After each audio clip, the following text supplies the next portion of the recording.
Sveiki, mėlyjeji.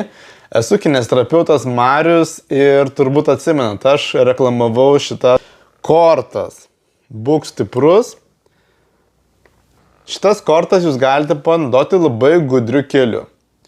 Tarkim, jūsų vaikas padaro pamokas ir jisai nori eiti žaisti telefonu arba kompiuteriu arba planšetę.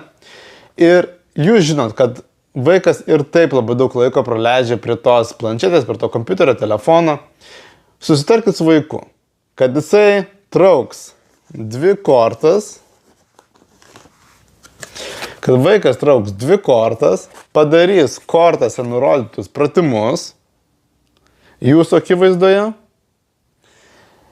uždės pliusiuką ir tada galės eiti žaisti kompiuteriu arba telefonu.